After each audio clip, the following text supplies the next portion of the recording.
தாண்டது கவிதை பகுதி 2 வரி கவிகளுடன் சிவதர்சினி ராகவர்கள் நவலாசன் அவர்கள் வணக்கம் பாருங்க. இனி இனிதான மதிய உற்சாக வணக்கம். வாணி மோகன், அதிபர் நடாமோகன், சிவதர்சினி உட்பட அனைவருக்கும் மதிய வணக்கம். நீங்கள் பார்த்தும் கேட்டுக்கொண்டும் இருக்கும் பாமுகத்தில் கவிதை நேரம்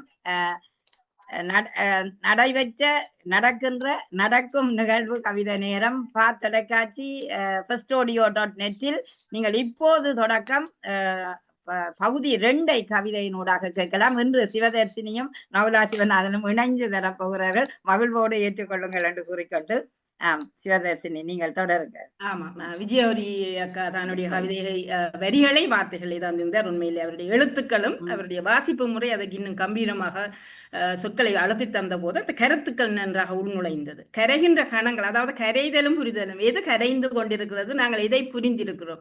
ஆரம்பத்திலே கரைதலை பற்றி சில வார்த்தைகள் தந்திருந்தார். நிறைவின் போது எதை புரிந்தோம், எதை புரியவில்லை, இன்னும் எதை புரிந்து கொள்ள வேண்டும் என்பதை அவர் நிறைவிலே சில வார்த்தைகளை தந்திருந்தார். ஆகவே கரைந்து கொண்டிருப்பது கணங்கள் என்பதை நாம் அறிந்து கொள்ளாமலே நகருகிறோம். அதை ஒரு கணம் எனும் சிந்தித்தால் என்ன, சிந்தித்தோமா என்பது அவருடைய கேள்வியாக முதல் பந்தியில. கரைகிறதே காலம், ஒவ்வொரு நாளும் நாங்கள் எழுகின்ற போது அது காலை, பிறகு மாலை வருகிறது, அடுத்த நாள் அடுத்த மாதம் என்று வேகமாக ஓடுகிறது. அதிலிருந்து நாங்கள் எதை பிடித்து கொண்டோம்? ஆகவே அதிலே ஏதாவது ஒன்று நிலைத்திருக்கிறதா என்பதை கேள்வியோடு விரைகின்ற மணித்துளிகள் சில விஷயங்களை உரசி செல்கிறது எங்கள் மனம். அது செயல்களாக அப்படி கரைகின்ற கணங்களுக்குள்ளே நாங்கள் ஒரு காத்திரமான வாழ்வு இருக்கிறது என்பதை உணர்ந்து கொண்டிருக்கிறோமா? கரைந்து கொண்டு போகும், விரைந்து கொண்டு போகும் இந்த மணித்துளிகளுக்குள்ளே ஒரு காத்திரமான வாழ்வு இருக்கிறது என்பதை புரிந்தோமா என்பது ஒரு கேள்வி. அது சிலர் புரிந்திருக்கலாம், பலர் அதை புரிந்து கொள்ளாமல் தான் நகர்கிறார்கள். ஆகவே நிலை இல்லை, இந்த வாழ்க்கை நிலை இல்லை, எல்லோருக்குமே தெரியும். ஆனால் நிலையானது என்பதைத்தான் நாங்கள் நினைத்து கொண்டு ஓடுகிறோம். நிலை இல்லை என்று உணர்ந்தும் அதை நிச்சயமாய் எண்ணி இருக்கிறோம். நிதம் எங்களுடைய நாடகங்கள் தொடர்கிறது. ஒவ்வொரு நாளிலும் எத்தனை நாடகங்களை நாங்கள் போடுகிறோம், தெரிந்தோ தெரியாமலோ. நாடகங்கள் நிறைய நடந்து கொண்டுதான் இருக்கிறது, கபட நாடகங்கள். வாழ்க்கை நிலையிலேயே நாங்கள் அந்த நாடகத்தை போட வேண்டும். நிச்சயமாக நிஜமாக நடந்தால் என்ன என்பது ஒரு சூட்சுமமாக அதுக்குள்ளே இருக்கிறது. அதே நேரம் அந்த கபட நாடகத்துக்குள்ள ஒரு சூட்சுமங்களை வகுத்து கொண்டுதான் நாங்கள் இருக்கிறோம். அதுக்குள்ள எங்களுக்கு ஒரு தந்திரம் ஒன்று, நாங்கள் கட்டிக்காரர் என்பது என்ற நினைவு போல என்று. ஆகவே எங்களை நாங்கள் சரி, இதை நாங்கள் மற்றவர் பக்கத்திலேயே சுட்டி காட்டாமல் எங்களுக்குள்ள எடுத்துக்கொள்ளலாம். வள்ளல் என சொல்வோம். நாங்கள் கொடை வள்ளல் என்போம். ஏதாவது ஒரு சின்ன விஷயத்தை செய்து போட்டு பெரிய கொடை வள்ளலாக செய்வோம், படங்களை எடுத்து போடுவோம், அதை எழுதி போடுவோம், அறிக்கைகளாக விளம்பரங்களாக எல்லாம் செய்வோம் நிறைய. ஆனால் உண்மையிலே நாங்கள் அந்த பணத்தை எங்கள் பணத்தை தான் கொடுக்கிறோமா, அல்லது நாங்கள் இன்னொருவரை ஏமாற்றி கொடுக்கிறோமா என்பதில் நிறைய விடயங்கள் தற்போது நடந்து கொண்டிருக்கிறது. ஆகவே வள்ளல் என்ன சொல்றது, ஒரு பிரபலம் அடைவதற்காக அல்லது கொடுக்கிறதை மற்றவர்களுக்கு தெரியப்படுத்துவது முகமாகத்தான் சிலவற்றை கொடுக்கிறோமோ, மற்றும் வகை வகையா சுருட்டுகிறோம். பிறரை நலிவடைய செய்கின்ற அந்த அவர்களை பறிக்கிற எங்கள் பெட்டகங்களை நிறைத்து கொண்டிருக்கிறோம். ஆக மற்றவர்களிடமிருந்து பிடுங்கி நாங்கள் எங்கள் பெட்டகத்தை நிறைத்து விட்டு தான் அடுத்தவருக்கு கொஞ்சத்தை அதில் கொடுக்கிறோம். இது நிறைய நாங்கள் இன்று இந்த ஊடகங்கள், சமூக வலைத்தளங்களூடாக பார்க்கிறோம். ஆகவே என்னத்தை நிச்சயமாக சிலர் உணர்ந்தவர்கள் சொல்வார்கள், நாங்கள் பாவத்தை காவிக்கொள்கிறோம். உணராதவர்கள் இப்படித்தான் வாழ்க்கை இப்படித்தான் நான் உழைத்து இந்த பெரிய வீடுகளையோ காணிகளையோ வாங்கினேன், அதில் என்ன வந்தது, இதுவும் என்னுடைய கட்டித்தனம் என்பது போல நடந்து கொள்ளுகிறார்கள். ஆகவே பாவச்சுமையை காவி அங்கு நாங்கள் நிலை பெற்று விடுவோம் என்பதற்கான ஒரு ஓட்டத்தை ஓடிக்கொண்டிருக்கிறோம். இவற்றை நாங்கள் புரிந்தெழுந்து நாங்கள் அன்பின் வழி நடந்தால் எல்லாத்தையும் நிறைவிலையாவது புரிந்து அல்லது ஒரு கட்டத்திலே புரிந்து நாங்கள் நடந்து கொண்டோமானால் எங்காவது ஒரு இடத்தில் ஒரு அன்பை நிலைக்க வைக்கலாம் என்பது அவரோட பதிலை சொல்லி இருக்கிறார். நிறைய ஒரு அன்பை நாங்கள் வளர்க்கலாம் என்கிறார். ஒவ்வொருவருக்கும் ஒவ்வொரு பதில் இருக்கும். வாழ்க்கையை எப்படி கொண்டு போறது என்று சொல்ல வேண்டியது கடமை. அவர் நிறைய விஷயங்களை தான் உணர்ந்ததை சொல்லி இருக்கிறார். கரைகிறது, ஏதாவது நிலைக்க வைத்துக் கொள்ளுங்க என்று முடிந்தவர்கள் நிலைத்துக் கொள்ளலாம். மிக சிறப்பான வரிகள், சிந்தனை, அனுபவம், பாலத்துக்கேற்ற ஒரு வரி. நல்ல தலைப்பும். அதாவது கரைதலும் புரிதலும். அந்த கரைகின்ற காலத்தை நாங்கள் ஏன் கரைகின்றது, அது ஒன்றும் செய்யாமல் செயலெல்லாம் செய்யாமல் போகிறதா என்று பார்க்க அந்த உரைகின்ற அந்த வாழ்வுக்குள் இருக்கின்ற அந்த கரைதலும் புரிதலும். அது நிச்சயம் புரிதல் இல்லாவிட்டால் வாழ்க்கையே இல்லை. அந்த அளவுக்கு புரிகின்ற தன்மை நீங்கள் காலஞ்சென்று புரிவதனாலும் பிரயோசனம் இல்லை. ஆகவே அந்த கரைகின்ற காலத்துக்கு முதல் நீங்கள் புரிந்து கொள்ள வேண்டும் என்பதும் அவருடைய இறுதி வரிகளில அன்பில் தான் நிலைக்க வேண்டும். என்னதான் நீங்கள் ஆடிய ஆட்டங்களை பார்த்தாலும் அந்த அன்பு என்ற ஒன்றுக்குள்ள இணைஞ்சுள்ள குடும்பங்கள் தான் நிலைத்து நிற்கக்கூடிய நிலை இருக்கின்றது. ஆதலால் தான் அந்த உறைகின்ற வாழ்வை சற்றே சிந்தித்து பார் என்று அழகாகவே சொல்லி இருக்கின்றார். நீங்கள் சிறப்பான விளக்கம் கொடுத்திருக்கிறீர்கள். வாழ்த்துக்கள். நன்றி நன்றி நன்றி. விஜயவரியக்காக வாழ்த்துக்களை குறிப்பிட்டு கூறிக்கொள்கிறோம். சரி, அடுத்த கவிதை. காலத்தின் சுழற்சி இருக்கிறது, மூடும் மாயை இருக்கிறது. அனலாக ஆண்டுகள் என்ன? வசந்தா ஜோதிஷனுடைய அதை தாருங்கள். நாங்கள் மற்ற கவிதை.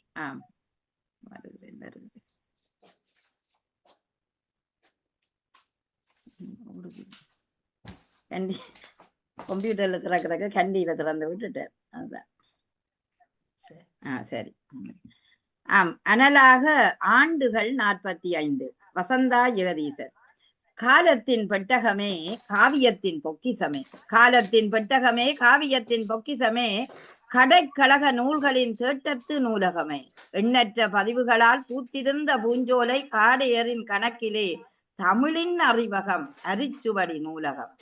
காவியத்தின் பொக்கிசமே கடைக்கழக நூல்களின் தேட்டத்து நூலகமே, எண்ணற்ற பதிவுகளால் பூத்திருந்த பூஞ்சோலை காடையரின் கணக்கிலே தமிழரின் அறிவகம் அரிச்சுவடி நூலகம். பூண்டோடு அடிப்பதற்காய் புத்தியற்று சிதைப்பதற்காய் தமிழினத்து வரலாற்றை தகர்த்திட துணிந்தனர். பூண்டோடு அடிப்பதற்காய் புத்தியற்று சிதைப்பதற்காய் தமிழினத்து வரலாற்றை தகர்த்திட துணிந்தனர்.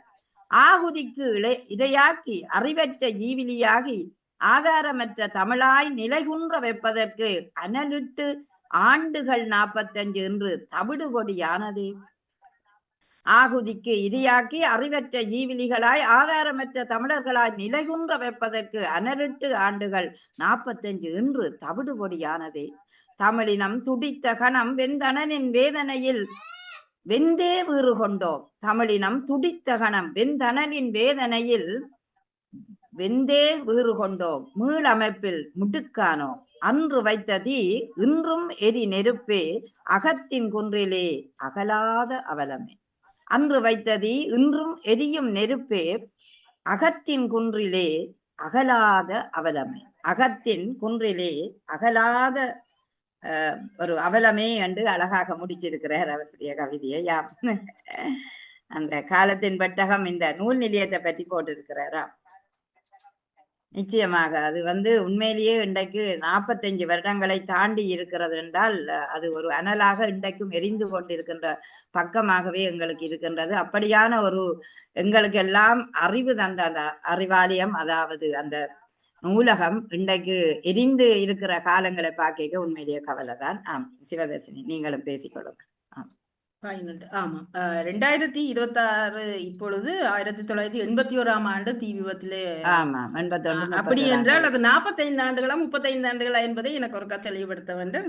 எனக்கு ஒரு குழப்பம் வந்துட்டது. யாராவது தெளிவுபடுத்தினா சரியா இருக்கும். 81ஆம் ஆண்டிலிருந்து இப்போது இல்ல 35 ஆண்டுகள் தான். அப்போ வசந்தா ஜெகதீசன் அவர்கள் சரி சரி, அவர் ஏதோ ஒரு குழப்பம். சரி, அதுதான் நான் இப்போது கணக்கை போட்டு இருந்தால் சரியான திடீரென்று அது உயர்ந்தது மாதிரி இருந்தது. அதை கருத்தில் கொள்ள வேண்டும். இல்ல, இது நாங்க அவருடைய ஒரு சிறு தவறுதான். சரி, பார்ப்போம். எப்படியான ஒரு காலத்தின் பெட்டகம். உண்மையிலேயே அது இன்று வரைக்கும் நினைக்க வேதனை கொடுக்கின்ற விடயம்.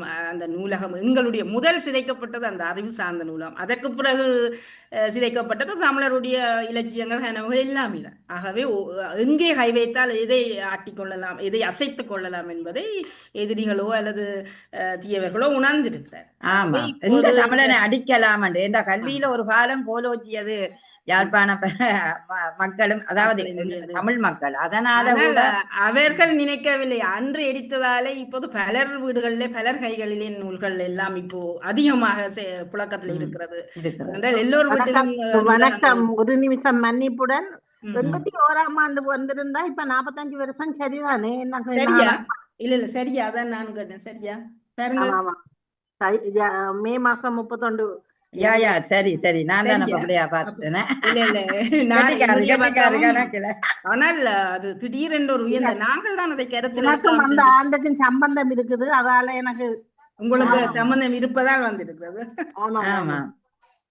அப்ப நானும் அதான் நான் டக்குன்னு மனக்கணக்குல பார்த்தேன் டக்குன்னு அப்படி வருமோண்டோ. சரி சரி, அவ சரியா தான் போட்டு இருக்கிறான். 45 ஆண்டு. ஆமா சரி சரி, நான் மன்னிப்போடு ஆமா. நாங்கள் கேட்டுக்கொள்ளலாம். மன்னிப்பை வசந்தாக்காவிடம் கேட்டுக்கொள்ளலாம். அதற்காகத்தானே நேயர்களிடம் கேட்கிறது. சில நேரம் நான் நாங்க ஆனால் மறந்தாலும் என்ன. அறுதியாக கேட்கவில்லை, நான் சந்தேகத்தை தான் கேட்டேன். என்ன திடீரென்று 45 ஆண்டுகள் ஆகிவிட்டதா என்று எனக்குள்ள ஒரு இவ்வளவு உயர்ந்திருக்கிற இந்த காலம், இந்த இடையிலே கனகாலம் நாம் அதை ஆமாம், நாங்கள் எல்லாம் சிந்திக்காமல் படிச்சு ம். நாங்கள் ஏலவெல்ல இருக்கேக்க படிச்சு பயன்பெற்ற காலத்தை நினைச்சு பார்க்கிறோம். சரி. அதே போல இப்ப இங்குள்ள இளம் சந்ததிகள் யார் ஊருக்கு போனாலும் அந்த புதிய கட்டடத்தையும் புதிய அந்த இடத்தையும் பார்க்காமல் வருவதில்லை. அதில் நாங்களும் போய் உள் நுழைய முடியாவிட்டாலும் அந்த நேரங்கள் எங்களுக்கு சரிவதில்லை. ஆனால் வெளியில நின்று அந்த அழகான விடுவாங்க புதிய உள்நுழையவும் நிலையத்தை விடுவிடும். ஆமா பார்த்திருந்தோம். சரி. ஆமா. ஆகவே அந்த காவியத்தின் பொக்கிஷம் கடைக்கழகம், அதாவது சங்க காலத்திலே முதற் சங்கம், இடைச்சங்கம், கடைச்சங்கம் என்று முச்சங்கங்களிலே இது கடைக்கழக நூல்களாக இது இருக்கு. இவை அவ்வளவு பொக்கிஷங்களாக தேக்கம் பெற்றிருந்தது அங்கே நூல்கள். அந்த தேட்டத்து நூல்கள் எல்லாம் எண்ணற்ற பதிவுகள், இவை எல்லாமே கணக்கற்று எரிக்கப்பட்டது. அரிச்சுவடி நூலகமாக அது எல்லோராலும் போற்றப்பட்ட அந்த நூலகம் தமிழருடைய அறிவகமாக கூட இருந்தது. ஆகவே பூண்டோடு அழிப்பதற்காய் புத்தியற்று அவர்கள் புத்தியேற்று சிதைத்தது தமிழினத்தினுடைய புத்தியை சிதைப்பதாக நினைத்து, ஆகவே அவர்கள் அதற்காக துணிந்திருக்கிறார்கள். இந்த ஆகுதி இரையாக்கத்திலே அறிவற்ற ஜீவிகள் செய்த அந்த ஒரு கொடும் தன்மையாலே இன்று ஆண்டுகள் 45 அந்த அளித்த நினைவுகளை நாங்கள் மனதில் வைத்திருக்கிறோம். அதே நேரம் அந்த நூலகம் மீள எழுந்தது. இன்றும் அது அதிகமான நூல்களோடு இன்றும் அந்த ஒளி சிந்தி கொண்டுதான் இருக்கிறது. எல்லோருக்குமே அங்கு உள்ளவர்கள் அறிவார்ந்தவர்களுக்கு இன்று அது தீனி போட்டபடிதான் இருக்கிறது. ஆகவே தமிழினம் துடித்த அந்த கணம், தனதிலே வேதனை கொண்ட அந்த நிமிடங்கள் இப்பொழுது மீளமைப்பிலே நாங்கள் மிடுக்காகி இருக்கிறோம். நாங்கள் சோர்ந்து விடவில்லை, நாங்கள் மீள மிடுக்காகி எழுந்திருக்கிறோம் என்று அன்று வைத்த தீ இன்றும் நெருப்பாக அகத்திலே இருக்கிறது. அன்னையிட்ட தீ பாடிய கட்டினத்தார் பாடின மாதிரி இப்போ அன்று வைத்த தீ இன்று பலர் மனதிலே அந்த அறிவை எழும்ப வைத்திருக்க. உண்மையில் எல்லோருடைய கைகளிலும் இப்போ நூல்கள் தாராளமாக இருக்கிறது. வாசிப்புத்தான் அதுக்கான நேரம்தான் இல்லாமல் போகிறது பலருக்கு. சரி, அவையும் எல்லா நூல்களுமே இப்போ மீள புத்தாக்கம் பெற்றிருக்கிறது, அங்கு திரும்ப புலோச்சி இருக்கிறது என்பது இவர்களுடைய ஒரு அழகான கவிதையாக இருக்கிறது. வாழ்த்துக்கள் வசந்தாக்கா. மற்றும் காலத்தை நினைவுபடுத்தி இருக்கிறாய். இப்ப நாளைக்கு தான் அந்த 34 தான் அந்த நாளை மே மாதத்திலே வந்த நாளை நடத்தியிருக்கிறார். 31 இரவுதான் அதை எரிச்சது. அடுத்த நாள் உண்டு என்றாலும் அந்த காலத்தை நினைவுபடுத்தி தந்த ஒரு காவியத்தின் பதிவாகவே நாங்கள் இந்த கவிதையை பார்க்கலாம். இன்னும் ஒருவர் கிட்டத்தட்ட இப்படியான ஒரு விடயத்தை தருவார், அது ரஜினி என்று நான் அவர் தமிழை பேட்டி முறை கொண்டு வந்திருந்தார். சரி, அடுத்த முறை தருவாரா தெரியல. நிச்சயமாக அது ஒரு வெந்தணலில வேகின ஒன்றுதான். ஆனால் அன்று அவர்கள் அளித்திருந்தார்கள் தமிழர் அப்படியே அடியோட கல்வியை மறப்பார்கள் என்று. ஆனால் இன்று அகில உலகங்களிலும் இருக்கிறவர்களுடைய நூல்கள் அத்தனையுமே அங்கு வந்து பதிவாகிறதையும் பார்த்திருக்கிறோம். ஆகவே இது எங்கட தமிழுக்கு, அதாவது பகைவன் ஒரு தீயிட்டு கொளுத்தினாலும் மீண்டும் மிடுக்கோடு எழுவோம் என்றதுக்கு ஒரு கட்டியங்கூறுற நிகழ்வாக இந்த நிகழ்வை நாங்கள் பார்க்கிறோம். அதாவது கணக்க நூல்கள் நாங்கள் போய் பார்த்தோம்னா, நீங்க பேரை அடிச்சீங்கன்னா அப்படியே ஆயிரக்கணக்கிலே அவர்கள் குறிப்பிட்டிருந்தார்கள். ஏதோ 90,000 சரியான தொகையான நூல்கள் அங்கு இருந்திருந்தது. 94,700 பதிவுகள் இருந்ததுன்றதான் நாங்கள் 11ஆம் ஆண்டு நூல்ல இருந்தது.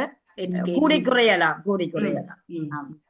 நன்றி சிவதர்சினி. அடுத்த கவிதை ராணி சம்பந்தர், நீங்க வாசிங்க. அது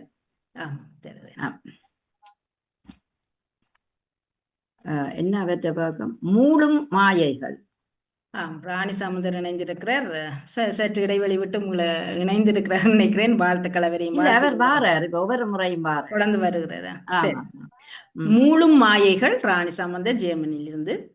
கொடுமையில் அலங்கோலம் கடுமையான கால மாற்றமே. கொடுமையில் அலங்கோலம் கடுமையான கால மாற்றமே. படும் அவஸ்தையில் சீற்றம் கூனி குறுகி அநியாயங்கள். படும் அவஸ்தையிலே சீற்றம் கூனி குறுகி அநியாயங்கள்.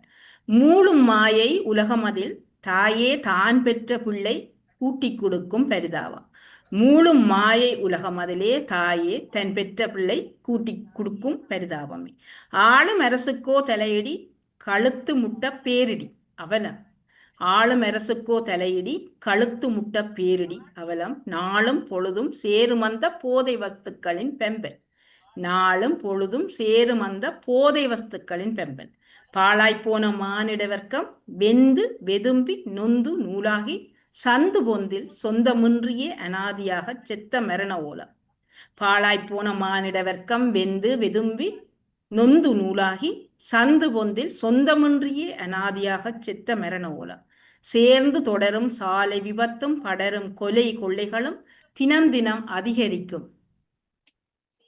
சேர்ந்து தொடரும் சாலை விபத்தும் படரும் கொலை கொள்ளைகளும் தினம் அதிகரிக்க மனமோ உளைச்சலாகி வேறு திசையிலே திரும்புதே.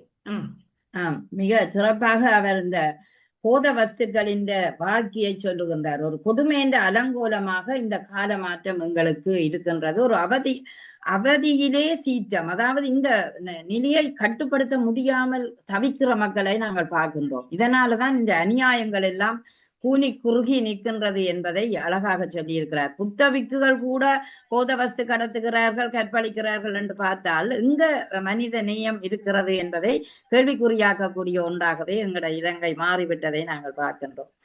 இந்த மூழ்கின்ற இந்த மாயை, இன்றைக்கு இந்த மாயை அதாவது புகை, அதாவது சிகரெட்டு புகைக்கிறதும் போதையும், அதுதான் மனிதன் நல்ல சந்தோஷமான ஒரு நிலைக்கு நான் இருக்கிறேன் மகிழ்ச்சி என்று நினைத்து கொள்ளுகின்ற ஒன்றாகத்தான் இருக்கிறது போல் ஒரு மாயை எங்களுக்கு தெரிகின்றது. அவர் சொன்னார், மூளும் மாயையில் உலகம் அதில் என்று. அதாவது இன்றைக்கு அப்படி பார்க்கத்தான் ஒரு பெரிய தோற்றமாக எங்களுக்கு இருக்கிறது.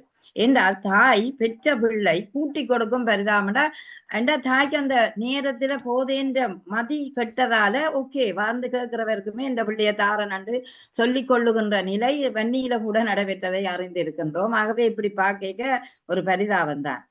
இப்ப இன்று அரசுக்கு பெரிய தலையிடி. ஏனென்றால் இந்த போதவசை எப்படி அடக்குறாண்டு, ஒரு பக்கம் பிடிபடுது கஞ்சா போதை என்று பார்த்தா அடுத்த பக்கம் இன்னும் கடத்தல் கூடிக்கொண்டே இருக்கிறத பார்க்கும்போது நாளும் பொழுதும் சேரும் இந்த போத வஸ்துக்களின் பம்பல் அவர்களால ஒன்றுமே செய்ய முடியாது. அரசுக்கு தலையிடியாக இன்றைக்கு இருக்கின்ற ஒன்றாக வச்சான் பார்க்கின்றோம். அதனால்தான் இந்த பாழாய் போன இந்த மனித வர்க்கம் ஏன் இதுக்குள்ள வெதும்பி நூடில்ஸாக நிக்குதோ என்ற ஒரு கேள்வி அவருக்கு வந்திருக்கின்றது. என்றால் சந்து பந்து எல்லாத்திலும் சொந்தமின்றி அனாதையாக செத்த மரண ஓலம். எல்லா இடங்களிலுமே இறப்புகளை கேட்கின்றோம். திடீரென 27 வயது பையன் இறக்குறான், 18 வயது பையன் இறக்குறான். என்னென்று பார்த்தோம்னா இந்த போதைன்ற அடிமையில அவர்கள் தங்களையே மதிக்கட்டு இறக்குற தன்மை. ஆனா நான் நினைக்கின்றேன், இப்படி ஒரு நிலையில பார்த்தோம்டா இன்றைக்கு அன்பு என்றதும் இல்லாம போகுது. என்ற அந்த போதையில மழுங்கடிக்கப்படுகிறது. பாச உணர்வு, சகோதர பாசம், உறவுகளின் நெருக்கம் எல்லாம் இன்றைக்கு அற்று போற தன்மையை நாங்க பார்க்கின்றோம். இதனால இன்றைக்கு மரண ஊழல் தான் கேட்குது. அதே நேரம் இந்த போத வஸ்து ஒருவர் மரணத்தை அனுபவித்த ஒருவருக்கு ஒரு தரமே அந்த பொடிய எடுக்க போகலையாம் ஹாஸ்பிட்டல்ல. ஏனண்டா சொந்த பந்தமே வேண்டாம் என்று விட்டுட்டுதான். அப்படி பார்க்க இந்த நிலை எப்படி என்று நாங்கள் பார்க்கிறோம். அதே நேரத்துல விபத்துகள், இவ்வளவு ஆயிரம் விபத்துகள் ஒரு நாளைக்கு, அதுவும் இந்த வருஷம் அதாவது 2026 அதிகூடிய 6 மாதத்துக்குள்ள அதிகூடிய தெரு விபத்துகள் நடந்திருப்பதாக அன்றைக்கு ஒரு பத்திரிகையில நான் படிச்சிருந்தேன் இலங்கையில. ஆகவே படரும் இந்த கொள்ளைகளும் தினம் அதிகரிக்கும் இந்த உளைச்சலான விடயத்தையும் பார்க்க வேறு திசையில மனம் இது திரும்புமோ, இந்த போதையை விட்டுட்டு வேறு திசையில, அதாவது கல்விக்கான பக்கத்தை திருப்புறதா அல்லது தொழில் வாய்ப்புகளை திருப்பி விடுறதா என்ற ஒரு கேள்வியும் இருக்கின்றது. அவர் ஒரு இந்த நிஜ வாழ்க்கைன்ற விடயத்தை தன் தலைப்பாக்கி கொண்டு வந்தார். சிறப்பு ராணி சம்பந்தர். ஆமா, அதுதான் மாயை. அவை திட்டமிட்டு பரப்பப்படுகின்ற சில விஷயங்கள், இந்த போதை வஸ்து ஒரு இனத்தையே அழிக்கின்ற, இதுவும் இன்னொரு ஆயுதம் தான். கையில் எடுக்கப்பட்டிருக்கின்ற ஆயுதம் கட்டவிழ்த்து விடப்பட்டிருக்கிறது இளைஞர்கள் மத்தியிலே. அது இளைஞர்கள், பெண்கள், ஆண்கள் அத்தனை பேரையுமே தாக்கி இப்போது கொலை. அதே நேரம் அறவழியில செல்ல வேண்டியவர்களும் இப்போ அநியாய வழியில் செல்கிறார்கள். அதே நேரம் இந்த சாலை விபத்துகள், சில விஷயங்களுக்கு விழிப்புணர்வு அதிகம் தேவைப்படுது. ஆனால் சாலை விபத்துகள் ஏற்படுவது இப்போ தடுக்க முடியாத ஒன்றாகிவிட்டது. அதுக்கு சிலர் சொன்னார்கள், எல்லோருக்குமே அதிக கூடிய வாகன புழக்கம், ஒரு வீட்டிலே 4-5 வாகனங்கள், எல்லோருமே வாகனங்கள் தான் செல்லணும் என்ற அது ஒன்று வேகம். அதை விட வேகமாக இந்த மோட்டார் வெஹிக்கிள் ஓடுறதுதான் அங்க கூட. அதுதான் அந்த சாகசங்கள், இவற்றால உண்மையில அற்புதமான உயிர்கள் எல்லாம் அநியாயமா போகிறது. அது ஒரு பெரும் துன்பமான விடயம்தான். ஆகவே இப்ப உலகத்தில் நடக்கிற எதை பார்த்தாலுமே எல்லாம் மாயையோ அல்லது உண்மையோ என்று உணர முடியாத நிலையே இருக்கிறது என்று உண்மையிலே ராணி சாமந்தர் சிறப்பாக அந்த எங்கெங்க என்னென்ன இக்கட்டுகள் நடக்கிறதோ அத்தனையும் தன் கவிதைக்குள்ளே அழகாத்தான் கொண்டு வந்திருக்கிற சிறப்பான பாடத்துக்கு. சிவதர்ஷன், என்னுடைய கவிதையை வாசிக்கிறேன். சரி, தர நான் இன்றைக்கு இந்த இதுல தர முடியல, நான் அதிகாலையில போனபடியா வீடியோ பண்ண நேற்று நேரம் வரையில நான் இப்பொழுது வாசிக்கிறேன். வசந்தம் ஒரு வரவு. நகுலா சிவநாதன். வசந்தம் ஒரு வண்ணம், வாழ்வே புது வண்ணம், சுகந்தம் தருமே சுகம், சுடராய் எரியும் கதிரினொளி. வசந்தம் ஒரு வண்ணம், வாழ்வே புது வண்ணம், சுகந்தம் தருமே சுகம், சுடராய் எரியும் கதிரினொளி. தென்றல் தவழும் இன்பம், தேனாய் இருக்கும் குருவி ரீங்காரம், மன்றம் மகிழும் மலர்கள், மனிதா இதை நீ உணர். தென்றல் தவழும் இன்பம், தேனாய் இருக்கும் குருவி ரீங்காரம், மன்றம் மகிழும் மலர்கள், மனிதா இதை நீ உணர். மலர்கள் மலரும் பாதை, மகிழ்வே துளிர்க்கும் மனதும், மலர்கள் மலரும் பாதை, மகிழ்வே துளிர்க்கும் மனதும், புலரும் எங்கள் புது வாழ்வு, புதுமை படைக்கும் புது கனவாய். புலரும் எங்கள் புது வாழ்வு, புதுமை படைக்கும் புது கனவாய். வசந்தம் சொல்வது வரவு, வசந்தம் இன்று சொல்வது ஒரு வரவு. வசந்தம் சொல்வது வரவு, வாழ்ந்து மடிவது இயற்கை, சுகந்தம் தந்திடும் காலம், துணிவாய் அனுபவி தினமும். வசந்தம் சொல்வது வரவு, வாழ்ந்து மடிவது இயற்கை, சுகந்தம் தந்திடும் காலம், துணிவாய் அனுபவி தினமும். நன்றி. ஆமா, வசந்தத்தினுடைய வரவு அது எப்படியான மாற்றங்களை தந்திருக்கிறது, இன்னும் இன்னும் எண்ணத்தை நாங்கள் அதன் மூலம் அனுபவித்துக் கொள்ளலாம் என்பது உங்கள் கருவாக இருக்கிறது. அழகான ஒரு வசந்த காலம். அது வண்ணங்கள், வசந்தம் என்ற ஒண்ணி எங்கள் எண்ணங்களில் வருவதெல்லாம் வண்ணங்கள், பூக்களின் வண்ணங்கள், அது எல்லாமே வண்ணங்களாக இருக்கும். அதே நேரம் புது புது எண்ணங்கள் தோன்றும். அந்த கற்பனை விரிப்பதெல்லாம் இந்த வசந்த காலத்திலே. அதுக்கு ஒரு கடற்கரையை பார்த்தா என்ன, ஒரு ஆறு குளம், நடைபாதைகள், எதை பார்த்தாலும் ஒரு புது எண்ணங்கள் தோன்றுவது. ஆகவே இந்த சுகந்தம் தருகின்ற, சுகத்தை தருகின்ற, சுடராய் கதிரவனுடைய ஒளி அழித்த, அதுவும் ஒரு அளவுக்குத்தான், அதற்கு மேலே தருகின்ற போது சில விடயங்களை எரித்து விடும். இப்போ நிலவரம் அப்படித்தான், எரித்து விடும் நிலைக்கு வந்திருக்கிறது. ஆனால் அந்த காலை வேளையில அழகாய் வருகிற போது அது மிக சுகந்தத்தை தரும் ஒரு அழகான ஒரு இயற்கை வரம் தான் அது. ஆகவே தென்றல் தவழுகிற போது வரும் இன்பமும், தேனாய் இருக்கின்ற அந்த குருவிகளினுடைய ரீங்காரமும், மலர்கள் நிறைய மலர்கின்ற போது அவை மன்றத்திலே நின்று ஆடுவது போன அந்த கற்பனைகளும், இதை மனிதன் உணர்ந்து நடக்கிறானா, உணர்ந்து ரசிக்கிறானா, அல்லது உணர்ந்து வெளியிலே வந்து தன் மன உணர்வை, அந்த மன உளைச்சல்களை, மன இறுக்கங்களை மாற்றிக்கொள்ளுகிறானா என்பதை ஒரு கேள்வியாக விட்டுவிட்டு, மனிதா இதை நீ உணர். ஆகவே நீ உணர்ந்து கொள், அல்லது உணர்ந்தால் அதை நீ ரசித்து உன் வாழ்வை கொஞ்சமாவது புத்துணர்வாக ஆக்கிக் கொள்ளுங்கிறது இந்த வரிகள். மலர்கள் மலரும் பாதை, மகிழ்வே எங்கள் மனதுக்கு மகிழ்வை துளிர்க்கிறது. அதே நேரம் புலரும் எங்கள் வாழ்விலே புதுமைகள் படைக்க தூண்டுகின்ற ஒரு விடயமாக இந்த வசந்த காலத்தை பார்க்கலாம்.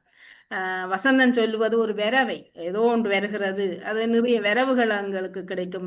வசந்தம் பெறுவது வரவுகள் வெறும் மகிழ்வாக, செலவுகள் போகும் பணமாக, விடுமுறைகள், உறவுகள், கொண்டாட்டங்கள் என்று அது ஒரு பக்கம் இருக்கும். ஆகவே வாழ்ந்து மடிவது இயற்கை. இயற்கை ஒரு மரத்தை எடுத்தாலோ சரி துளிர்த்து அதன் பின்னர் இலைகள் எல்லாம் விட்டு அதன் பின்னர் பழுத்து கொட்டி அதனுடைய ஒரு வாழ்க்கை வட்டம் ஒரு மடிகின்ற இது ஒரு தத்துவத்தை மனிதருக்கு தருகிறது. ஆகவே நான் அதை தாண்டி சுகந்தம் தரும் காலமாகவும் இந்த வசந்த காலம் அனுபவிக்க வேண்டும். அது கிடைக்கும் போது அனுபவித்துக் கொள்ள வேண்டும் என்பது, வீட்டுக்குள்ளே இருக்காமல் அப்பப்போ என்ன கிடைக்கிறதோ அதை அள்ளி அனுபவித்துக் கொள்ள வேண்டும். ஆகவே வசந்தம் ஒரு நல் வரவாக அமைந்திருக்கிறது என்பது உங்கள் கவிதையினூடாக நாம் ஒரு விழிப்பை எட்டி வெளியில பார்ப்போம். எங்களுக்குள்ளும் நிறைய சிந்தனைகள் துளிர்க்கும் என்ற நம்பிக்கையை தருவது சிறப்பான வார்த்தைகள் உங்களுக்கு. அதோட நாங்கள் ஐக்கியமாகிறோம். எனக்கு இயற்கைண்டா சரியான விருப்பம். காரோடைக்கே மலைப்பிரதேசத்துல இருந்து கீழே வரைக்கும் எல்லாம் சரியா ரசிப்பேன். அது மாதிரி சில இடத்தை பிடிச்சதுன்னா அதுல நின்று கொஞ்ச நேரம் பார்ப்பேன். அதை விட நான் ஓடுற பக்கம் எல்லாம் வயல்வெளிகள், அது அதனூடாக போய்க்கு எனக்கு சரியான விருப்பம். இப்ப குருவி இதுல இருந்து பால்கோன்ல இருந்து கால மேல ரீங்கார முடிவினம், நல்ல சோடி குருவிகள். அப்ப யோசிச்சு பாக்குறேன், அந்த இயற்கை அந்த வரவு எங்களுக்கு நல்ல வரவா இருக்கு. அதை விட நீங்க சொன்ன அந்த வரவும் அப்படித்தான், செலவும் போகும். நிறைய கல்யாணங்கள் வருது அடுத்த மாதங்கள்ல. அப்ப அப்படி அந்த வரவும் செலவும் அங்கால போய்கொண்டிருக்கிறதும் உண்மைதான். அதே நேரம் இந்த இயற்கையை நாங்கள் அனுபவிக்க வேண்டும். அதை கடந்த காலம் வெயில் வெயில் என்று சொல்லி போட்டு அனுபவிக்காமையும் விடக்கூடாது என்றதில்ல தான் எனக்கு அப்படி ஒரு அந்த தினமும் அந்த இயற்கையை அனுபவி என்றது அவரவர்களுடைய எண்ணத்துக்கு ஏற்ற மாதிரி. சிலர் இயற்கைய ஒரு சின்ன இடம் கிடைத்தாலும் கூட அந்த நாளை ஒதுக்கி அதிலே போய் தங்களுடைய வாழ்க்கையை அன்றைய நாளை செலவழிப்பார்கள். சிலர் தூரத்துக்கு தான் போய் பேக்கோட போனாத்தான், டிக்கெட்டோட போனாத்தான் அந்த வசந்தத்தை அனுபவிச்ச சந்தோஷம் கிடைக்கும் கூட அவர் பேக்கத்தி கொண்டு போறார்கள். அது எங்க எல்லாமே மனத்தினுடைய திருப்தி தானே. அதற்கான எங்களுக்கு முன்னால இருக்கிற இயற்கையை எப்பவும் ஜாஸ்தி அதோட பேசிப்பார், அதோட பழகிப்பார். இந்த வாழ்க்கையிலேயே நிறைய துளி. ஏனென்றால் எனக்கு ஒரு பூவை பார்த்தோன்னே இவ்வளவு பூக்குது சிரிக்குதோ அது போல ஏன் எங்களோட புன்னகை இருக்கக்கூடாதுன்னு நினைக்கிறேன். அதனால அந்த காலத்தை லவக்கண்டு நாங்கள் எங்களுக்குள்ள பயன்படுத்தி லவக்கண்டு லவ் பண்ணிக்குள்ள வேணும். சரி சரி, மிக்க நன்றி மிக்க நன்றி. ஆமா, இவ்வளவு ஒருவர் இருக்கிறார் காலத்தின் சுழற்சியிலே ஏன் என்று அவர் குரல்ல வர மாட்டாரா? காலத்தின் நேவிஸ் பிலிப்ஸ் அவர்கள் அவ இல்ல வர மாட்டார். சரி, அப்படி என்றால் நீங்கள் தாருங்க வசிக்கிறது. நான் அது முடிஞ்சதாக்கு மட்டும் நினைச்சுட்டேன். அதான் வாணி வர கேட்பேன். இது என்ன தலைப்பு? நேவிஸ் பிலிப் அவர்கள் 612வது கவிதை காலத்தின் சுழற்சியிலே. அருமையான ஒரு தலைப்பு. நிலையாமை நிலைத்த உலகிலே நிலையில்லா ஒன்றை நித்தம் தேடி அலைந்து நிம்மதி தொலைத்து வாழ்ந்து. நிலையாமை நிலைத்த உலகிலே நிலையில்லா ஒன்றை நித்தம் தேடி அலைந்து நிம்மதி தொலைத்து வாழ்ந்து. காலத்தின் ஓட்டத்திலே மாற்றம் தேடி எங்கோ ஓடி ஆழ்கடல் படகென தடுமாறி அங்கும் இங்கும் அலைகின்றோம். காலத்தின் ஓட்டத்திலே மாற்றம் தேடி எங்கெங்கோ ஓடி ஆழ்கடல் படகென தடுமாறி அங்கும் இங்கும் அலைகிறோம். பொய்மை உலகினிலே போலியாக வாழ்ந்து ஆசைகளை வளர்த்து ஆணவத்தில் அழிவை தேடுகின்றோம். பொய்மை உலகிலே போலியாக வாழ்ந்து ஆசைகளை வளர்த்து ஆணவத்திலே அழிவை தேடுகின்றோம். ஆன்மாவை தேடும் ஞானம் மானுடத்தை தொலைக்காத விஞ்ஞானம், அடுத்தவரின் வீழ்ச்சியிலே மகிழாத மெஞ்ஞானம். ஆன்மாவை தேடும் ஞானம் மானுடத்தை தொலைக்காத விஞ்ஞானம், அடுத்தவரின் வீழ்ச்சியிலே மகிழாத மெஞ்ஞானம். இவற்றின் சுழற்சியிலே சுழலட்டும் உலகு, இவற்றால் தொலியட்டும் நிகழ்கால கலகம். இவற்றின் சுழற்சியிலே சுழலட்டும் உலகு, இவற்றால் தொலையட்டும் நிகழ்கால கலகம். நிகழ்கால கலகம். நன்றி. ஆமா, காலத்தின் சுழற்சியிலே இப்ப இன்னொரு பேரும் அந்த தத்துவத்தை தந்திருந்தார். இப்ப நிலை இல்லாத ஒன்றை நிலையானது என்று நம்பித்தான் நாங்கள் ஓடுகிறோம். விஜயவரி அக்காவுடைய கவிதை வரிகள் எல்லோருக்கும் கிட்டத்தட்ட இருவருக்கும் அந்த சிந்தனை ஒன்றாக வந்திருக்கிறது. எது நிலை இல்லையோ நாம் அதை நிலைத்து இருக்கிறோம். இப்போ இந்த உலகம் கூட நமக்கு ஒரு வாடகை வீடு தான். பெரிய தத்துவ பாடல்கள் எல்லாம் இருக்கிறது. இதெல்லாம் நம்மளுக்கு நிரந்தரம். இந்த உலகமே நிரந்தரம் இல்லை. அது ஏதோ ஒரு காலத்துல நாங்கள் போக வேண்டியவர்கள். ஆனா நாங்கள் நினைக்கிறோம் இந்த வீடு என்ற சொந்தம், இந்த வேலை என்று சொந்தம் என்று அதிகமாக நினைத்துக் கொள்கிறோம். ஆகவே இல்லை. அதுதான் நான் சொல்லுறேன். வீடும் திறந்த வீடு திறந்த உலகில தான் எங்களுக்கு இருக்குது. அதுவும் இல்ல, அது மட்டும் நிலை இல்லை. காசு கட்ட முடிக்கும் வரைக்கும் அது என்ற வீடு இல்ல. அது காசை கட்டிக்கொண்டே இருக்கிறோம். எதுவுமே நிரந்தரம் இல்லை என்ற அளவுக்கு. ஆனால் நாங்கள் நிரந்தரம் என்று நினைத்து கொண்டு ஓடி திரிகிறோம். அதனாலதான் நிம்மதி தொலைத்து விடுகிறோம். இதை உணர்ந்து கொண்டால் அவர் சொன்னது போல உண்மைதான். அது உணர்ந்து கொண்டால் அந்த கவலை இல்லை எங்களுக்கு. ஆனால் அதுக்காண்டி இது எனக்கு நிலை இல்லாத வீடுன்றதுக்கு நாங்கள் விட்டு வாடகை கட்டாமல் இருக்க முடியுமா? இல்ல, ஒரு மாசம் நீங்க கட்டாவிட்டு பாருங்க என்ன நடக்கும். ஒரு மாசம் இல்ல, 2 நாள் பிந்தினால பிரச்சனை.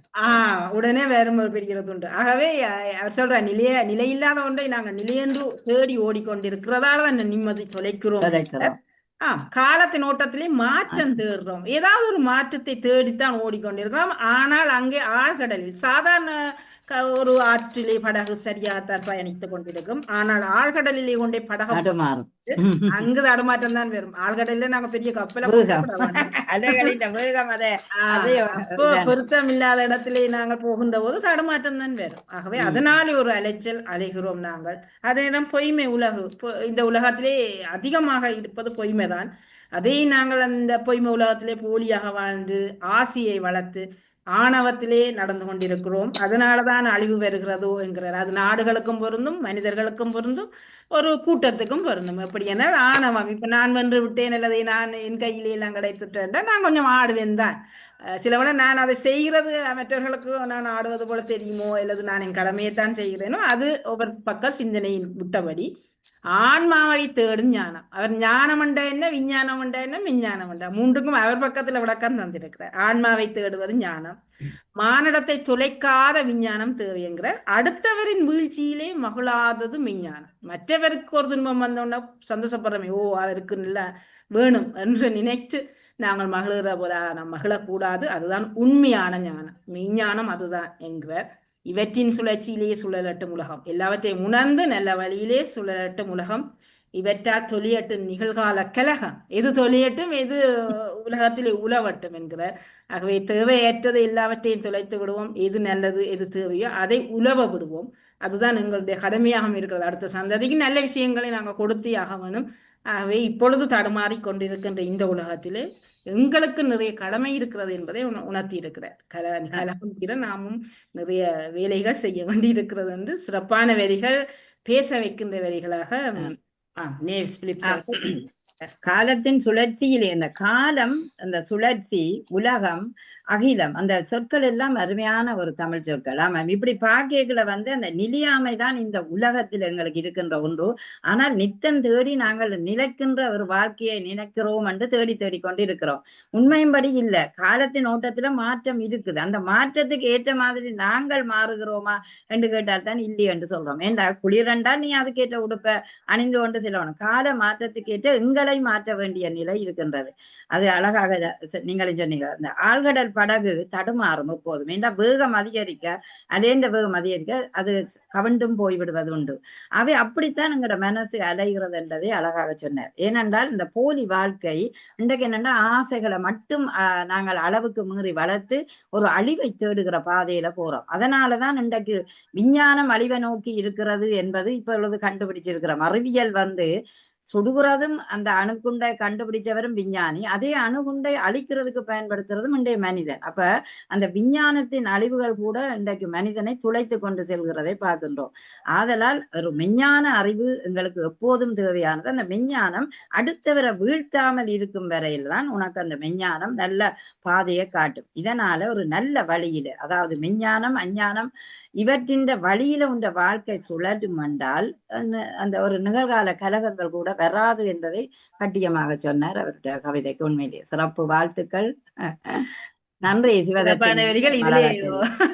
அதிபர்கள் சொன்னா தொடர்ந்து விஜயவரியெல்லாம் கேட்பாவாண்டு எனக்கு விடை போட்டு இருக்கிறார் 45 ஆண்டுகள். நீங்க என்ன பிள்ளை? அப்ப நான் பிள்ளையா சொன்னது இப்ப பலனை கொண்டு வந்திருக்கிறோம். இதுக்கு என்ன விளங்க இல்லை. இப்போ நாங்கள் வசந்தாக்கா 45 ஆண்டுகள்னு சொல்லியிருந்தேன். நான் டக்கண்டு தட்டி பார்த்தா 81ஆம் ஆண்டுலேருந்து 2026 அது கூட 45 வந்துட்டுதா. அப்ப 35 இருக்குமோன்னு கேள்வியை விட்டேன். உண்மையில நான் ரெண்டும் தான், குழம்பினது தான் குழம்பாத. கனவேர் எனக்கு பதில் போட்டு நான் கழிச்சதுல புள்ளியா கழிச்சிருக்கிறேன்.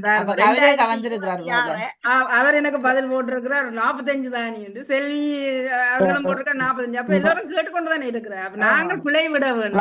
வணக்கம் வணக்கம் வணக்கம் வணக்கம் வணக்கம் வணக்கம் எல்லோருக்கும் இனிய வணக்கம். உண்மையிலேயே நான் எப்போதுமே கேட்டுக்கொண்டுதான் இருப்பேன். அந்த கடைசி நேரத்துல சில வழியில ஏதாவது ஒலித்தடங்கள் வந்தால் இதென்றதை தவிர மற்றும்படி எப்போதுமே கேட்டுக்கொண்டுதான் முடியும் வரை கேட்டுக்கொண்டிருப்பேன். ஆனா திரு நடாமனோர் சொன்னது போல ஒரு உற்சாகம் கொடுப்பதாக தான் இருந்தது. நீ வந்து சொன்னது வந்து கேக்குறீங்களான்றது சொன்னது, அதை விட இன்னைக்கு 2 பேரும் சேர்ந்து செய்தது இன்னமும் ஒரு உற்சாகமா இருந்தது. எப்படி என்றால் இப்ப ஒரு உதாரணத்துக்கு சொல்ல போனா இப்ப யாரு நகுலா சிவநாதன் சொல்லிக்கல, அவர் தன்னுடைய எண்ணத்தை ஒரு கவிதை வருதுன்னா அவர் தன்னுடைய எண்ணத்துல போய் கொண்டு போய். ஆனா இப்ப இதை இந்த பக்கமும் பார்க்கலாம், இப்படி 2 பேரும் பார்க்கலாம், அது இன்னமும் சுவாரஸ்யமா இருந்தது. ஒரு மிக அழகாக இருந்தது. நன்றி நன்றி. 2 பேருக்குமே ஒரு முறை நீங்களும் வாங்க. அவரும் அவசரமா ஓடி வந்து இந்த அவசரமான நேரத்துல வந்து சிவதர்ஷினி தண்ட நேரத்தை தந்து இணைஞ்சு கொண்டதுன்றது ஸ்கிரீனையும் பார்க்க வடிவா இருந்தது. 2 பேரும் அழகா இணைஞ்சிருக்கிறது. கவிதைகளை இணைச்சு கொண்டதும் அழகு, வசந்தம் வந்ததும் அழகு, எல்லாமே மிகச்சிறப்பாக அமைந்திருந்தது.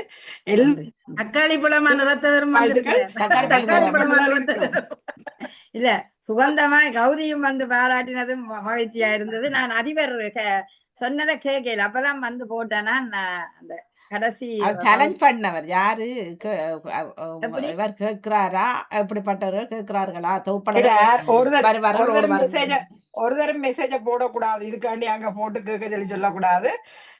அதை விட தலைப்பும் ஒன்று கேட்டிருந்தார். அந்த அடுத்த வாரத்துக்கான பக்கத்தை எப்படி இந்த எழுத்தாணி இப்ப சிவதர்ஷினி இந்த பக்கத்துல நான் கொண்டு வந்திருந்தது கூடுதலாக தொலைபேசியில் அதிபர்கள் அதை எழுத்தை ஊக்கப்படுத்தி எழுத்துக்கள் இப்ப நாங்கள் முனையில் எழுத்து என்று எடுக்கலாமா என்று நான் யோசிச்சேன். பேனா முனையில் எழுத்து, அந்த எழுத்தாளர் வாரங்கள் அங்கால வருதுதானே, பேனா முனையின் கீறல் அல்லது பேனா முனையில் எழுத்து அப்படி எடுக்கலாமா? நீங்க யோசிங்க எல்லாரும். அது சரியோ நல்ல ஒரு தலைப்பை தந்து விட்டால் எழுத சுவாரஸ்யமாகவும் இருக்கும்.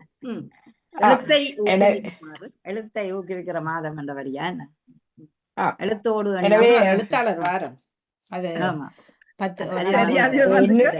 என்னுடைய பக்கம் இருந்து பதியமிடும் எழுத்தாணி தடம் எழுத என்று நான் நினைத்தேன். 2 வரி 3 வரியில சொல்லுங்கள். 2-3 பேருடைய தலைப்புகளையும் நாங்கள் அதுக்குள்ள சரியாக பதிந்து விடலாம். என்ன சொன்னீங்க? பதியமிடும் எழுத்து, பதியமிடும் எழுத்தாணி தடம் எழுத. கொஞ்சம் பெருசா போச்சு போல. பதியமிடும் எழுத்தாணி சரி, அங்க தொடர்ச்சியாக வரவர்கள் விருப்பம் அது யார் அதிபர் ஏதோ பேனா முனையில ஏதோ சொன்னபடியா பேனா முனையில் எழுத்தோவியம் அல்லது பேனா முனையில் எழுத்துக்கு இல்ல, அது சிவதர்ஷினி கவிதைக்குள்ள அவர் சொன்னவர். கவிதை கடை சொல்லுங்க ஒரு தரம். பதியமிடும் எழுத்தாணி தடம் எழுத. சரி, நடாமோனர்கள் வாங்க. சிறுவர் எழுத்தாளர் மாதம் தானே தொடர்பா வைக்கிறதா ஏன் நாங்கள் தோற்றோம் என்பதுதான் கரசனையில் வரவர். பதியமிடும் எழுத்தாணி என்று மட்டும் எடுக்கலாமோ? இப்ப இதுல இணைகிற எத்தனையோ தொகுப்பாளருடைய பிள்ளைகள் பேர பிள்ளைகள் எல்லாரும் இருக்கிறோம். சின்ன வயசுல எல்லாம் அவர்கள் கூட ஒருவரும் இணைக்கிற இல்லத்தானே, எழுத தோன்ற இல்லத்தானே. 450 அறிவிப்பாளர்கள் பழகிச்சினம் முந்தி. இப்ப எல்லாம் பிள்ளைகளை பெற்றிருக்கிறவல்ல, ஒருவரும் ஒரு பிள்ளையத்தானும் இந்த வரைக்கும் இதுல இணைச்சதில்லை. ஒரு விளையாடு பாப்பா வாசிக்க பழகித்தான் அறிவிப்பாளர்களா வந்தவர்கள். அதையெல்லாம் ஒட்டுமொத்தமா பாக்குற போது எல்லா காற்றலைகள்லயுமே பொது தடங்கள்ல அகந்த போட்டி, தமிழ் திறன் போட்டி, திருக்குறள் போட்டி, பேச்சு போட்டியில தான் 5-6 பிள்ளைகள் கலந்து வழிதான். அப்ப அது வாசிக்க திறன், தமிழ்ல ஆர்வம் இல்லை, பள்ளிக்கூடம் முடிஞ்சோடனே ஆண்டு 12 முடிச்சோடனே ஒதுக்கி போறது, எல்லாத்தையும் யோசிக்கிற போது எழுத்துக்குள்ள விக்கினம் வருது. அப்ப இந்த மொழியோட சார்ந்து எழுத்து அழிஞ்சால் பேசும் மொழியோட காலத்துக்கு நிலைக்காது. இப்ப அது தொடர்பாக ஒரு இதே தலைப்பை கொஞ்சம் சுற்றி வளைப்பீங்களா? சுழிச்சு கிழிச்சு நழிச்சு ஏதாவது அழியாத எழுத்தாணி அப்படி எடுக்கப்போம். அழியாத எழுத்தாணி இல்ல, அது பொய்யே இல்லை. அது இரா விஜயகாரி சொன்னது பொய், நீங்கள் இப்ப சொல்றது பொய். இப்ப நான் சொல்றது என்னன்னா, ஏன் தோற்றோம், ஏன் எங்கள் அளவுல நிலைக்கு இல்லை. இது அதாவது பொது வழிகள்ல தமிழ் பள்ளிக்கூடத்துல இருக்குது, கோயில்ல தேவாரம் பாடுறதுல இருக்குது. மறந்தது எழுத்துக்கள் மறந்தது. அவசரப்படாதீங்க. இல்ல, இதே விஜயகாரிகள் தந்த தலைப்பையே கொஞ்சம் சுழிச்சு நலிக்கலாமான்னு பாருங்க. பதிய விடும் எழுத்தாணி என்று போட்டா அது பாசிட்டிவா வருது, என்ன நெகட்டிவா பாக்கல அப்படியோ இல்லையே எங்கள்கிட்ட. இப்ப அதான் இப்ப எங்களுடைய வீடுகள்லயே பிள்ளைகள் இணைகிறது இல்லை தானே, பேர பிள்ளைகள் இணைகிறது இல்லை தானே. அதனாலதான் நான் சொல்றேன், இத ஒரு விஷயம் ஒரு பலும் ஒரு அவதியான சூழல் என்றதை விளங்கி கொண்டோம் என்றால் இதுக்குள்ளால இருந்து இப்ப எழுதுறதுக்கு முனைப்பை தேடுற இயலாது. ஏனென்னா நாங்கள் செய்யறேன். இப்ப நாளைக்காவது இந்த மாதிரியாவது ஒரு பிள்ளையை இதுல கொண்டு வருவோம் என்று சொல்லக்கூடிய தன்மை என்னிடம் இல்லையன்னா நான் பாசிட்டிவா கொடுத்த என்ன யோசனம். சரி, அப்படி இல்லாட்டி அந்த மாதத்துக்குள்ள இன்னும் ஒன்றை யோசிப்போம். இந்த முறை ஏதாவது கொண்ட பொதுவாக தேடுங்க.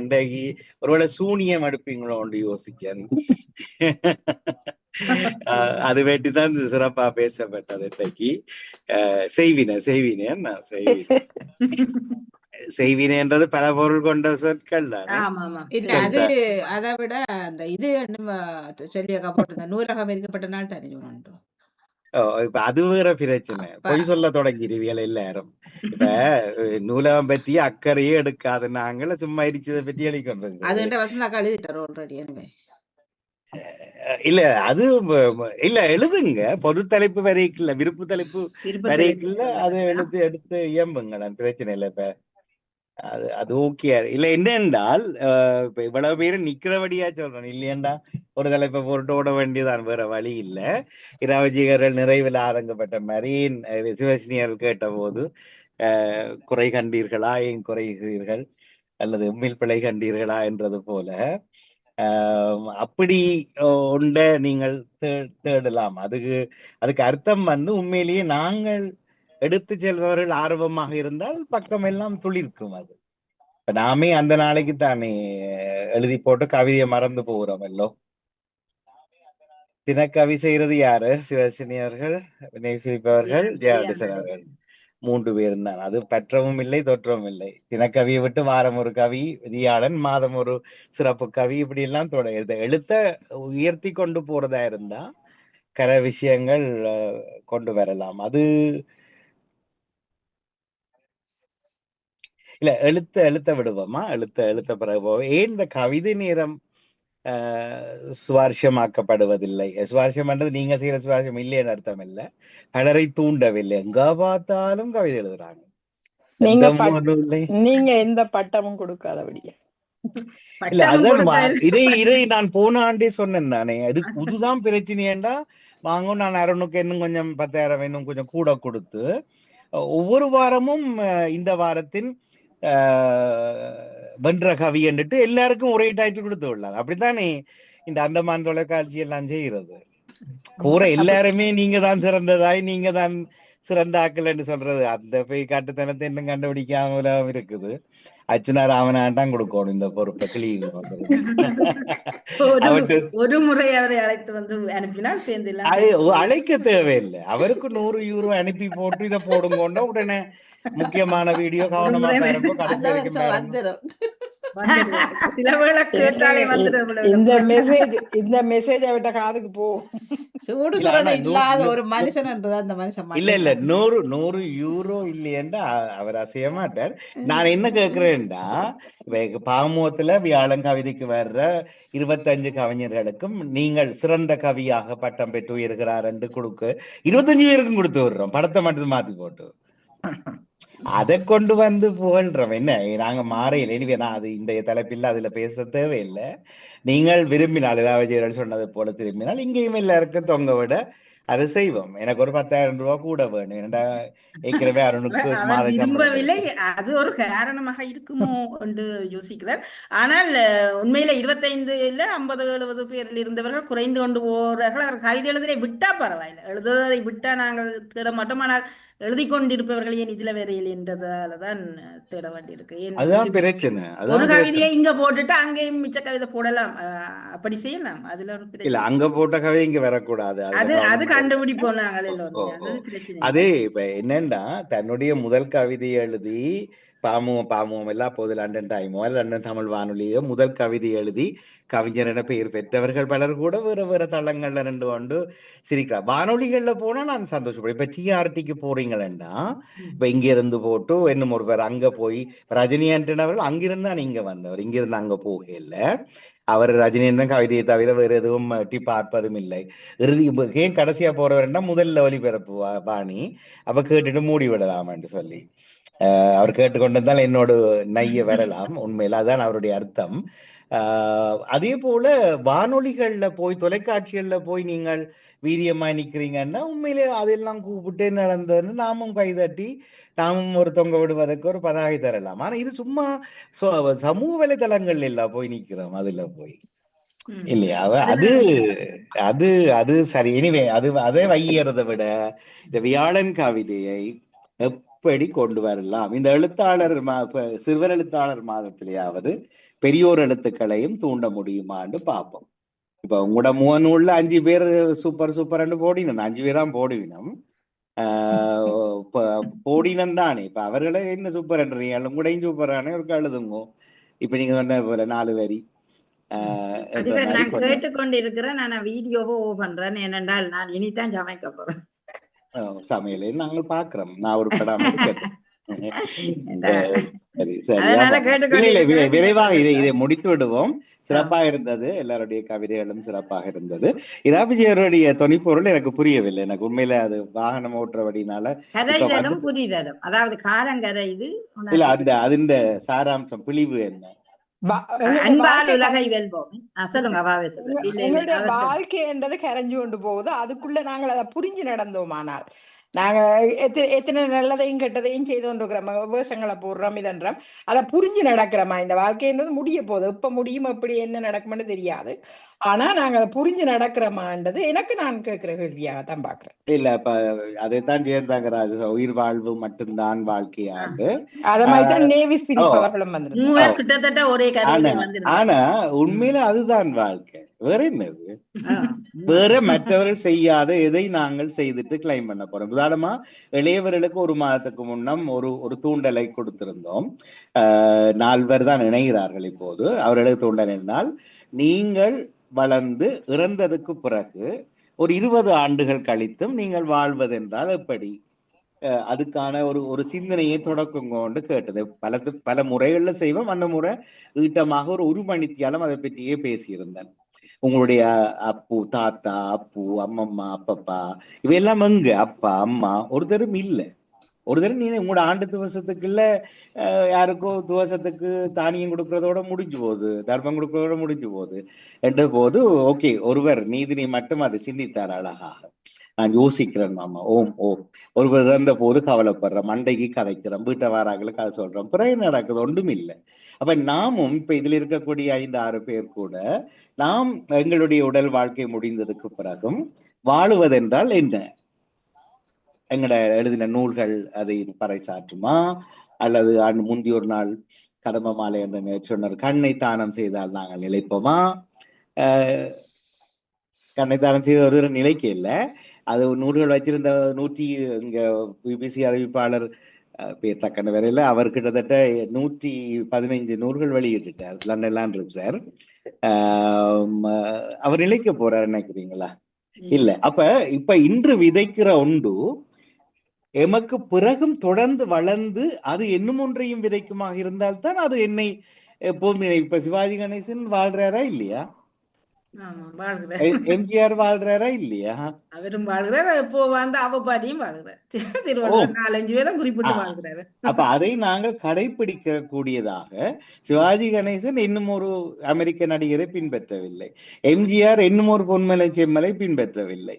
ஔவையார் இன்னும் ஒரு ஔவையாரை பின்பற்ற. நாங்கள் எல்லாரும் என்ன செய்யறோம்? தமிழ் பள்ளிக்கூடம் உட்பட செய்ததை திருப்பி சொல்லி அதை படிப்பிச்சு பெருமை காண்கிறோம், பரீட்சை வச்சுட்டு. ஆனால் நாம் அன்று போன வியாழக்கிழமை முனைவர் காவேரி என்று தமிழ்நாட்டில இருந்து மகர்ந்த சிதறலில் வந்த போது அவர் மிக செழுமையாக சொன்னார். அவர் நிறைய ஆய்வு நூல்களை எழுதி இன்னும் எழுத போறாரு, மொழி ஆய்வுகள் எல்லாம் செய்கிறார். இப்ப நான் அவரிடம் சில கேள்வியை கேட்ட போது அவர்கிட்ட முகம் சரியா சுருங்கிட்டுது.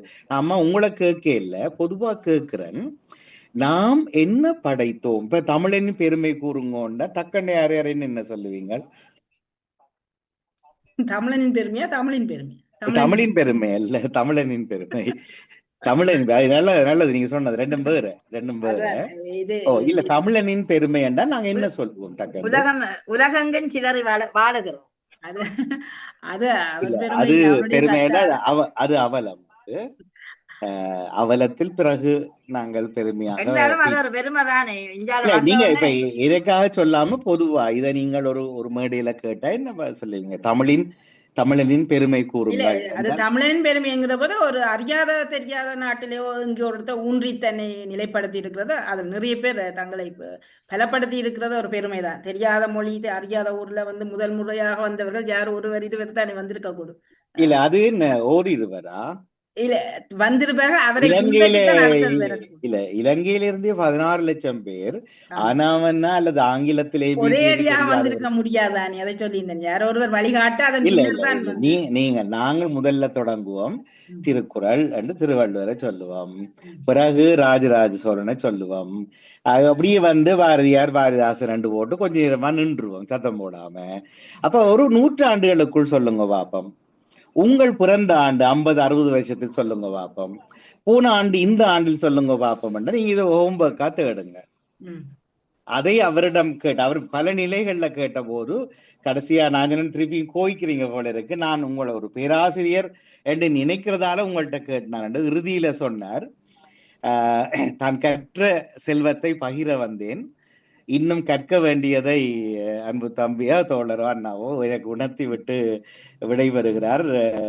நான் நினைத்திருக்காத பல கேள்விகள் எனக்கு கிடைத்தன, அப்புறம் மீண்டும் வருவீர்கள் ஆண்டு, ஆமையா 3 மாதங்கள் தாருங்கள் என்று கேட்டார்.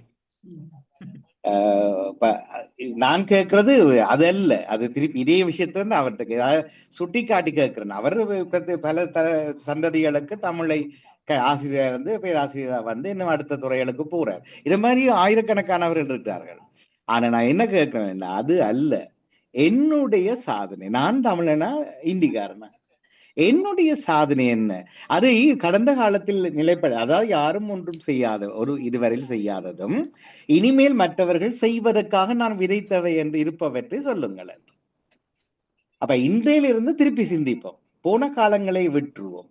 காலங்கள் கரைகின்றன என்ற தலைப்புக்காக தான் நேரம் காய்ச்சினான். கரைவதாக நினைத்தால், அதை விதைப்பதாக நாங்கள் மறுத்தால், விதைப்பதில்லை நாங்கள் வீணே போகிறோம் என்றால் இன்றிலிருந்து சிந்திக்க தொடங்கலாமே.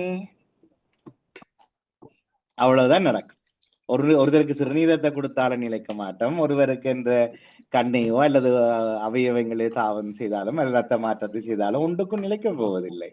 அது எல்லோரும் செய்கிறார்கள், எல்லோரும் இல்லாவிட்டாலும் கணிசமானவர்கள். அப்ப நாம் எதை விதைத்திருக்கிறோம், இது என்னுடைய விதை.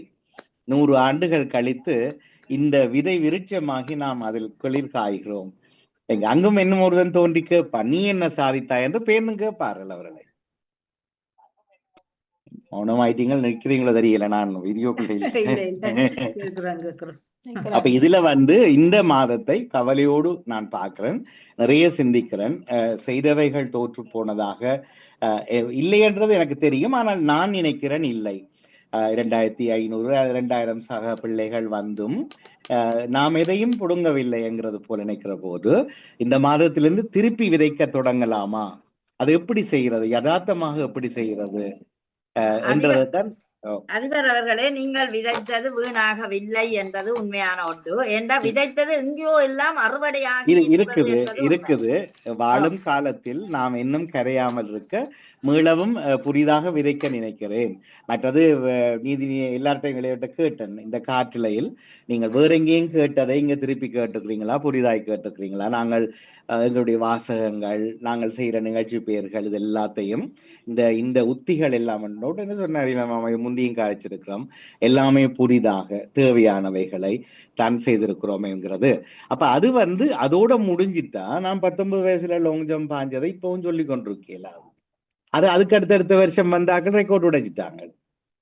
நான் ஏது சொல்ல முடியும், காலாவதியாகி போனதுலயே புழுகி கொண்டிருக்கேன். அந்த 110 புத்தகம் வெளியிட்ட வரை இன்னும் அடுத்த 111வது எப்ப என்றுதான் கேட்பேன், நான் ஓய்வு பெற முடியும். அதனால்தான் நாங்கள் அவர்களை சொல்றேன் என்னென்றால் இருக்கட்டும், ஆனால் போதவில்லை என்கிற எண்ணம் எனக்குள். அதாவது எந்த ஒரு மனிதனுக்கும் ஒரு நிறைவு வந்தாலும் திருப்தி வராதது உண்மை. அப்பதான் அவன் முயற்சி இன்னும் முளைத்தெடும் என்று சொல்லுவார்கள். அதுல அப்படி பார்க்க இப்ப எங்கேயோ உங்களுடைய பேரும் அந்த லண்டன் தமிழ் வானொலியும் எங்கேயோ ஒரு இடத்திலேயும் ஒலித்து கொண்டுதான் இருக்கும். ஆனா எங்கே என்றுதான் எங்களுக்கு தெரியாம இருக்கும். ஆனா வந்த அத்தனை பிள்ளைகளும் விழுதுகளாக விழுது விட்டு ஒரு அறுவடையை கண்ட மரங்களாக இருக்கிறார்கள் என்பது இல்ல உண்மை. இல்ல அதுதான் இப்ப அது எல்லாரும் உண்மை. இல்லாவிட்டாலும் சில பிள்ளைகள் அப்படி உயரத்தை இல்ல அது தொட்டிருக்கிறார்கள். இப்ப ஒருவேளை விதைச்சிருக்கலாம். இப்போ ஒரு 30வது ஆண்டை அடைகிறோம் இந்த 10ஆம் தேதி. 29 ஆண்டுகள் பெரிதாக எதுவும் முளைச்ச மாதிரி தெரியல. ஏனென்றா அவர்கள் யாரையும் விதைக்கவில்லை திருப்பி. அதனால்தான் சொல்றேன். அது உறங்க நிலையில் இருக்கிறதுல இப்ப இல்ல அதுதான் சொல்றேனே 29 ஆண்டுகளுக்கு கூடாது. அதுதான் 29 ஆண்டுகளுக்கு உறங்க நிலையில அந்த இப்ப மூங்கில் 5 வருஷம் உறங்க நிலையில இருந்தால் வெடிச்சு. ஆனா 29 ஆண்டுகள் அப்போ 9-10 வயதில் இணைந்தவர்கள் இப்ப அவர்களுக்கு 38 39 வயசு. இன்னும் உறங்க நிலையில் என்று எங்களை நாமே மாற்றிக்கொள்ளக்கூடாது. இப்ப அவர்களுக்கும் பிள்ளைகள் பிறந்துட்டுது. உங்கள் எல்லோருக்குமே சிலருக்கு பலருக்கு பிள்ளைகள் பேர குழந்தைகள், சில பேருக்கு கொள்ளு பிள்ளைகளும் இருப்பார்களோ தெரியவில்லை, தேடணும். ஆனால் நமக்கு கூட அதை இப்ப நீங்கள் தமிழ் பள்ளிக்கூடம் அனுப்புவீங்க, தமிழ் பள்ளி படிப்பிப்பீங்க, அதெல்லாம் ஓகே. ஆனா ஒரு பொது வெளியில அவர்களும் விதைக்க தூண்டும் விதமாக நாங்கள் அவர்களை வளர்க்க தொடங்குறதுன்றது எப்படி முன்பு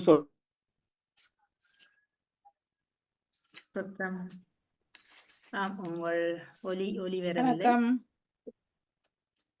இடையில் அறந்து போகிறது ஒலி சவுண்ட் வர இல்லை. நான் விட வருகிறேன் ஆச்சு குரனுக்காதீங்கோ. அதிபருக்கு நன்றி. நான் கேட்டுக்கொண்டிருக்கிறேன் அதிபர் ரேடியோவில. நீங்கள் அல்லது இதுலயே நான் கேட்டுக்கொண்டிருப்பேன். நான் என்னுடைய பணிக்காக செய்கிறேன். நன்றி. அதிபர் கதைத்ததில் நியாயம் இருக்கிறது. ஆதங்கத்தை நிச்சயமாக இப்ப நான் எனக்கு ஒரு பிள்ளையை பெற்று வளர்த்து நான் அதை இதண்டேக்கில அந்த பிள்ளை நல்லா தான் இருக்கும். ஆனால் எனக்கும் அந்த பிள்ளைக்குமான தொடர்பு அந்த நான் இவ்வளவு காலம் பாடுபட்டதற்கான அந்த பயன் எதுவும் எனக்கு தெரியாத நிலையில நான் நிச்சயமா நெஞ்சம் வெந்து போவேன். அந்த ஒரு சூழல் தான். விஜய் நீங்க சொன்னதும் சரிதான். இப்ப அதிபற்ற இதுல இருந்து ஒரு புது சிந்தனை எங்களுக்கு பிறக்கிறது உண்மைதான். என்றால் அவருடைய ஆதங்கத்தை நாங்கள் இப்ப ஒரு நொடியில அதுக்கான ஆன்சரையும் சொல்லிவிட முடியாது என்றா கொஞ்சம் சிந்திக்க வேணும். ஆனா ஆழமான கருத்து, ஆழமான இது.